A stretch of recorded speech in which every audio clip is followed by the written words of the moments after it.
Hello and welcome back to the channel. क्या आपके साथ भी कभी ऐसा हुआ है कि आपने यहाँ पर अपना ट्रेड लिया तो मार्केट ने क्या किया? मार्केट ने पहले आपका स्टॉप लॉस हिट किया और उसके बाद आपका टारगेट भी हिट किया, जो कि बहुत ही पेनफुल चीज़ होती है। तो आज की इस वीडियो में हम यही चीज़ सीखेंगे कि मार्केट ऐसा क्यों करती है, क्यों आपका पहला स्टॉप लॉस खाती है और उसके बाद आपका टारगेट भी हिट करती है।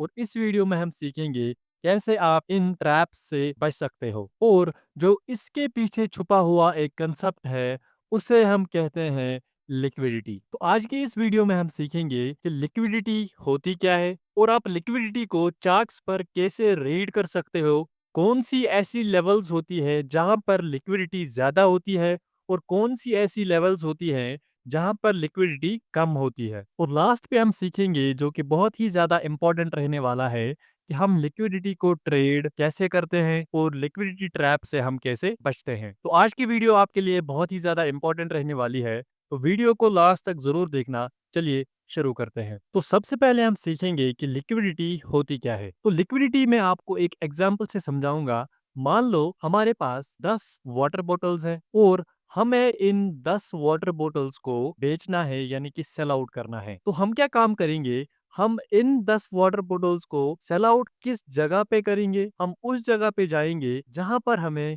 इन वाटर बॉटल्स के बायर्स मिले। जितने ज्यादा बायर्स हमें मिलेंगे उतनी ही जल्दी हम ये वाटर बॉटल सेल कर सकते हैं। इसका मतलब ये है कि अगर हमारे पास बायर्स ज्यादा होंगे तो हमारे पास लिक्विडिटी ज्यादा होगी और हम उतनी ही जल्दी अपनी वाटर बॉटल्स को सेल आउट कर सकते हैं। इसके कंपैरिजन में अगर हम उस जगह जाए जहां पर हमें बायर्स नहीं मिल रहे हैं, तो वहां पर क्या होगा, वहां पर हम अपनी वाटर बॉटल्स को बेच नहीं पाएंगे।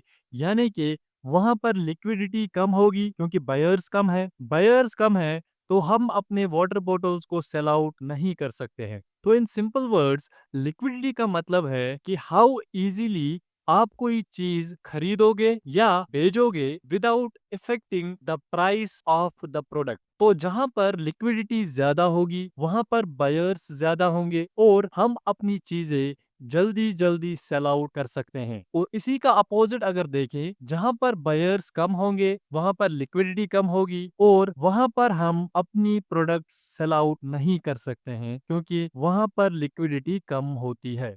तो अब अगर लिक्विडिटी की बात की जाए ट्रेडिंग की लैंग्वेज में, लिक्विडिटी होती है फ्यूल ऑफ द मार्केट। यानी कि अगर एक गाड़ी है, उसको चलने के लिए क्या चाहिए होता है? पेट्रोल। और ऐसे ही मार्केट को चलने के लिए चाहिए होता है लिक्विडिटी। विदाउट लिक्विडिटी हम मार्केट में एक्सपेक्ट नहीं कर सकते हैं कि मार्केट में कोई बड़ा मूवमेंट आ सकता है। लो लिक्विडिटी अगर होगी तो उस मार्केट में बड़े मूवमेंट के चांसेस बहुत ज्यादा कम होते हैं। तो अब हम लिक्विडिटी को आइडेंटिफाई कैसे करेंगे कि किस जगह कितनी लिक्विडिटी अवेलेबल है और मार्केट कौन सी लिक्विडिटी हंट करेगा और फिर किस डायरेक्शन में जा सकता है। तो अब आप यहाँ पर ध्यान देना। तो मान लो प्राइस यहाँ से ऊपर गया, एक पुल बैक लिया, फिर से ऊपर गया, पुल बैक लिया, फिर से ऊपर गया और नीचे आया, ऊपर गया और यहाँ पे एक कंसोलिडेशन दिखाई।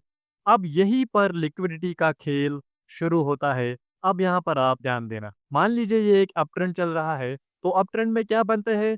अप ट्रेंड में जो सपोर्ट बनते हैं वो स्ट्रांग होते हैं कंपेयर टू द रेजिस्टेंस। यहाँ पर क्या रहेगा? ये हमारा पहला सपोर्ट रहेगा और ये हमारा दूसरा सपोर्ट रहेगा। और अप ट्रेंड में जो सपोर्ट होते हैं वो स्ट्रांग होते हैं कंपेयर टू द रेजिस्टेंस। अब आप सबसे पहली चीज क्या देखोगे? स्ट्रॉन्ग सपोर्ट यहाँ पर कौन सा है? स्ट्रॉन्ग सपोर्ट वही होता है जिससे प्रीवियस हाई ब्रेक हुआ होता है और उस वाले सपोर्ट को हम नाम देते हैं ए प्रोटेक्टेड लो। ये हमारे लिए एक प्रोटेक्टेड लो होता है। जिस भी सपोर्ट से प्राइस उठकर प्रीवियस स्विंग हाई का ब्रेकआउट देता है, यानी कि ब्रेक ऑफ स्ट्रक्चर के करता है, इसको हम कहते हैं ब्रेक ऑफ स्ट्रक्चर। ये मैंने आपको ऑलरेडी सिखाई हुई है ट्रेंड की वीडियो में, तो अगर आपने वो वीडियो नहीं देखी है आप जाकर वो देख सकते हैं। तो अप ट्रेंड में हमेशा जो सपोर्ट की फॉर्मेशन होती है वो स्ट्रांग होती है कंपेयर टू द रेजिस्टेंस। तो अब यहाँ पर आप ध्यान देना। अब यहाँ पर देखो लिक्विडिटी काम कैसे करती है। तो अगर आप यहाँ पर देखोगे, हमारे लिए ये वाला सपोर्ट अभी वैलिड रहेगा, ठीक है। और एक सपोर्ट यहाँ पर बन रहा है, ठीक है? और अगर हम रेजिस्टेंस की बात करें, हमारे लिए अभी ये वाली एक रेजिस्टेंस है और इसके ऊपर भी एक और रेजिस्टेंस यहाँ पर फॉर्म हो रही है। यहाँ पर आप मान लो कि यहाँ पर कोई बड़ा प्लेयर है, वो यहाँ पर गोल्ड के मान लो 20,000 लॉट्स बाई करना चाहता है, ठीक है? लेकिन वो बाई करना चाहता है एक चीप प्राइस पर। उसको एक चीप प्राइस मिलनी चाहिए और 20,000 लॉट्स के सेलर्स भी मिलने चाहिए। अब देखो कि बड़े प्लेयर्स यहाँ पर मार्केट को मैनिपुलेट कैसे करते हैं। अब यहाँ पर आप देखो कंटिन्यूअसली एक हायर हाई की फॉर्मेशन कर रहा था, हायर हाई की फॉर्मेशन कर रहा था और यहाँ पर मार्केट नीचे आया और ये एक लो लगाया। अब मार्केट को क्या करना चाहिए था? अब यहाँ पर जैसे ही मार्केट उठता, इसको ये वाला हाई ब्रेक करना था, लेकिन इसने नहीं किया। तो ये वाला जो सपोर्ट है, ये हमारे लिए कोई वैलिड सपोर्ट नहीं है। अगर रिटेल्स की बात की जाए तो रिटेल ट्रेडर्स इसको भी एक सपोर्ट मानते हैं, लेकिन हमारे लिए ये कोई वैलिड सपोर्ट नहीं है। अब यहाँ पर देखो, अब जिन लोगों ने यहाँ पर बाई किया है, उनके स्टॉप लॉसेस किसके नीचे रहेंगे? इसी स्विंग के नीचे रहेंगे, ठीक है? जिन्होंने यहाँ पे बाय किया है, उनके स्टॉप लॉसेस कहाँ है? इसके नीचे है। जिन्होंने यहाँ पे बाय किया है, उनके स्टॉप लॉसेस कहाँ? इसके नीचे। जिन्होंने यहाँ पे बाय किया है, उनके स्टॉप लॉसेस कहाँ? इसके नीचे। अब स्टॉप लॉसेस का मतलब क्या होता है? देखो, अब मान लो हमने यहाँ पर बाय किया, तो हमें क्या करना है? या तो हमें सेल करना है प्रॉफिट में, या तो हमें सेल करना है लॉस में। तो जैसे ही हमने यहाँ पर बाय किया, हमारा एक सेल ऑर्डर ऑटोमेटिकली नीचे की ओर लग जाता है, ठीक है? तो इस वाले सपोर्ट के नीचे अभी बहुत सारे सेल ऑर्डर्स लगे होते हैं। तो जैसे ही मार्केट में कोई बड़ा प्लेयर ये चीज देखता है, तो वो मार्केट को मैनिपुलेट करता है। वो क्या करता है? वो प्राइस को नीचे ले जाएगा और यहाँ पर रिटेल ट्रेडर्स को लगता है कि इस लेवल का ब्रेकआउट आ गया, तो वो भी सेलिंग यहाँ पर करते हैं। तो प्राइस को नीचे ले जाते हैं और ये वाला जो सपोर्ट है, ये भी ब्रेक करते हैं और सेलर्स को इनवाइट करते हैं कि मैं नीचे जा रहा हूं। लेकिन अब इस वाली बड़ी शार्क को यहाँ पर सेलर्स भी मिल गए, इसको चीप प्राइस भी मिल गया। यहाँ पर ये अपने ऑर्डर्स एग्जीक्यूट करेगा और यहाँ से मार्केट फिर एकदम पंप होता है और यहाँ से बड़े ट्रेड्स देखने को मिलते हैं। लिक्विडिटी के हमारे पास दो टाइप्स होते हैं। एक होता है इंटरनल लिक्विडिटी। इंटरनल का मतलब अंदर की लिक्विडिटी। जो मार्केट एक इंटरनल स्ट्रक्चर बनाता है, उसमें जो लिक्विडिटी बनती है, उसको हम कहते हैं इंटरनल लिक्विडिटी। अब फॉर एग्जांपल यहाँ पर आप ध्यान लो, मार्केट यहाँ पर क्या कर रहा था? कंटिन्यूअसली ऊपर जा रहा था, ठीक है? अब ये जो सपोर्ट है, ये हमारे लिए इंपॉर्टेंट सपोर्ट कहलाएगा, क्योंकि इसने इस वाले हाई का ब्रेक ऑफ स्ट्रक्चर किया है, ठीक है? फिर मार्केट ने क्या किया? एक पुल बैक लिया और फिर से ऊपर गया, ठीक है?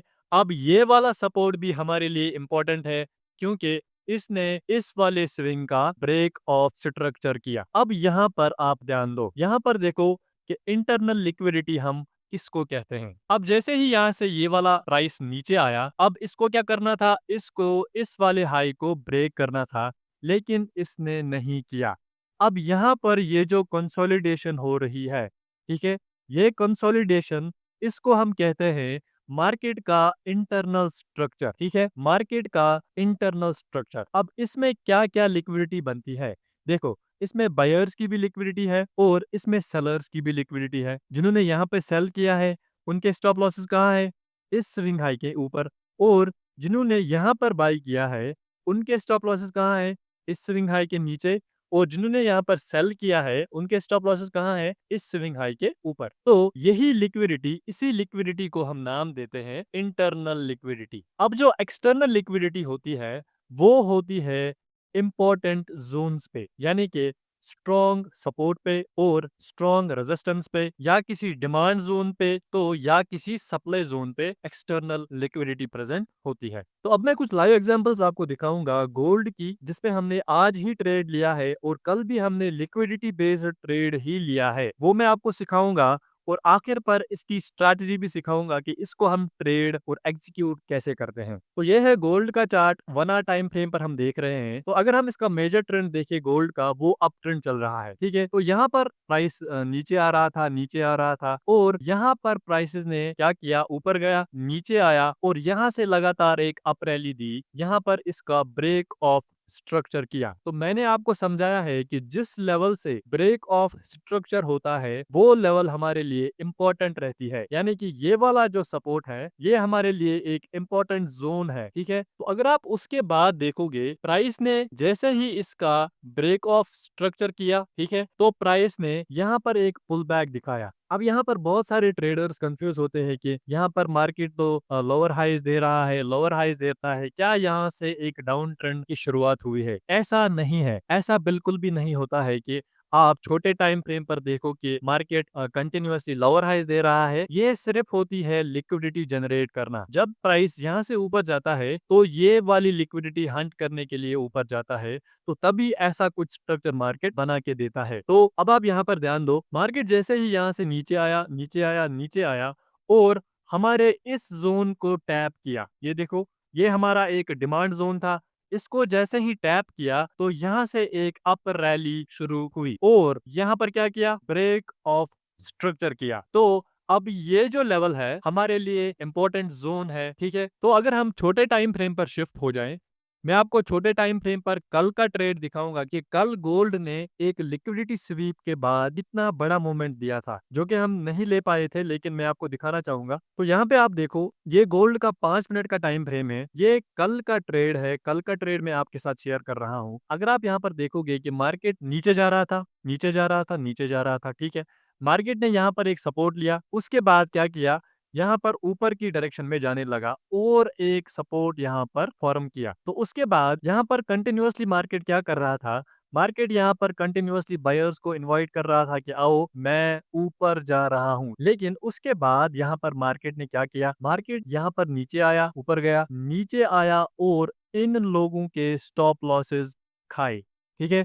अब जिन्होंने इस स्विंग के नीचे स्टॉप लॉस रखे थे उनको भी खाया और यहाँ पे ऊपर जाने लगा। लेकिन मार्केट को अभी मन नहीं भरा था। यहाँ से मार्केट ने फिर क्या किया? फिर से नीचे गया और इस वाले स्विंग के नीचे जितने भी स्टॉप लॉसेस थे आप देखो उनको भी हंट किया और उसके बाद आप देखोगे कि मार्केट में कितना बड़ा मूवमेंट आया। ये आप देख सकते हो कि मार्केट में 1 2 3 4 कैंडल्स में आप देखोगे मार्केट ने कितना बड़ा मूवमेंट दिया। ये आप देख सकते हो कि लिक्विडिटी हाइट के बाद मार्केट कितनी तेजी से ऊपर जाता है, क्योंकि यहाँ पर एंट्री होती है मार्केट के बड़े प्लेयर्स की। अब लिक्विडिटी जोन्स को आप आइडेंटिफाई कैसे करोगे कि इस वाले लेवल के नीचे लिक्विडिटी अवेलेबल होती है? ज्यादातर जो लिक्विडिटी प्रेजेंट होती है वो होती है इक्वल लोज पे एंड इक्वल हाइज पे। अब इसका क्या मतलब है? यहाँ पर ध्यान देना, अगर मार्केट यहाँ से ऊपर गया, नीचे आया, यहाँ से फिर से ऊपर गया, नीचे आया, ऊपर गया, नीचे आया, ऊपर गया, नीचे आया और ऊपर गया, यहाँ पर रुका। अब यहाँ पर आप ध्यान दो, फॉर एग्जाम्पल हम मान लेते हैं कि मार्केट में अप ट्रेंड चल रहा है, ठीक है, और यहाँ पर मार्केट ने एक रेजिस्टेंस क्रिएट की और मार्केट ने यहाँ पर एक सपोर्ट क्रिएट किया। तो ये होते हैं इक्वल लोज। ये देखो, एक लो, दूसरा लो और ये है इसका तीसरा लो। अब लिक्विडिटी इनके ऊपर बहुत ज्यादा प्रेजेंट होती है।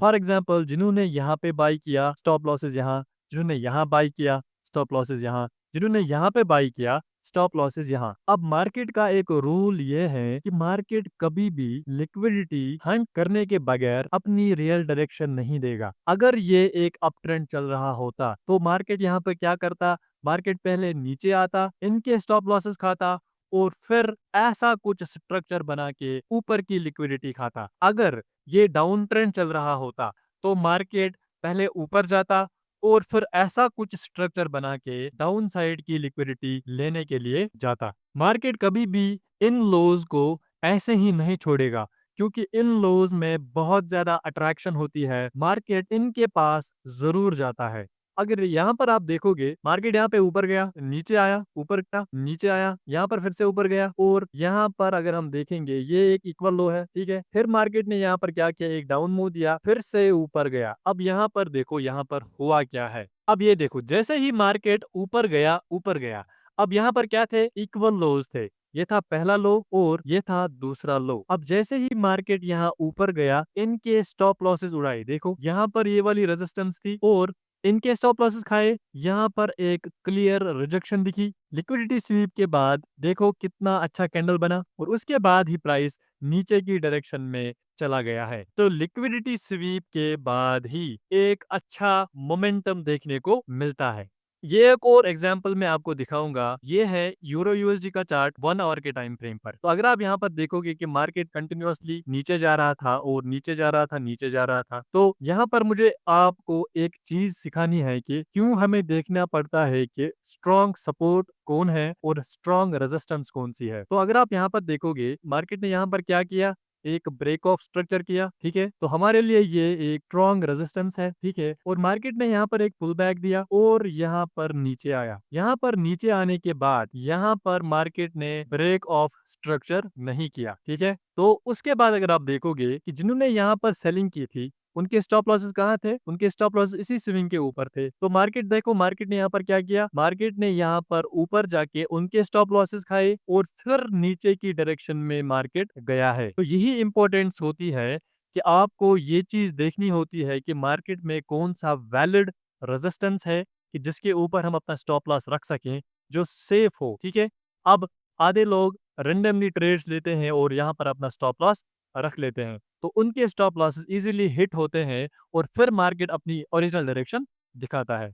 यहाँ पर भी आप देख सकते हो, एक लो और ये तीसरा लो था और उसके बाद जब यहाँ पर ये सेलिंग आई, आप देखो कितनी शार्प सेलिंग देखने को मिली है। यहाँ पर अगर आप फिर से देखोगे, ऊपर की लिक्विडिटी पेंडिंग थी। मार्केट में ऊपर की लिक्विडिटी पेंडिंग थी। तो यहाँ पर अगर आप देखोगे कि कल ये देखो कितना बड़ा कैंडल बना और इनकी लिक्विडिटी ली और फिर से वापस आ गया। अब आप देख सकते हो कि लिक्विडिटी कितनी इंपॉर्टेंट होती है मार्केट में। तो आप इस चीज़ को बार-बार देखो, बार-बार आप अपने चार्ट्स पर ड्रॉ करो कि लिक्विडिटी किन ज़ोन्स पर प्रेज़ेंट है और उसको ट्रेड करो, तो आपको उससे समझ आ जाएगा कि मार्केट में क्या चल रहा है, कहाँ पर बायर्स इंटरेस्टेड होते हैं, कहाँ पर सेलर्स इंटरेस्टेड होते हैं, कहाँ पर स्मार्ट मनी अपना पैसा डालने की कोशिश करते हैं। तो अगर ये वीडियो आपको अच्छा लगा हो, इन्फॉर्मेटिव लगा हो, तो वीडियो को लाइक और चैनल को सब्सक्राइब ज़रूर करना। थैंक यू, मिलते हैं अगले वीडियो में।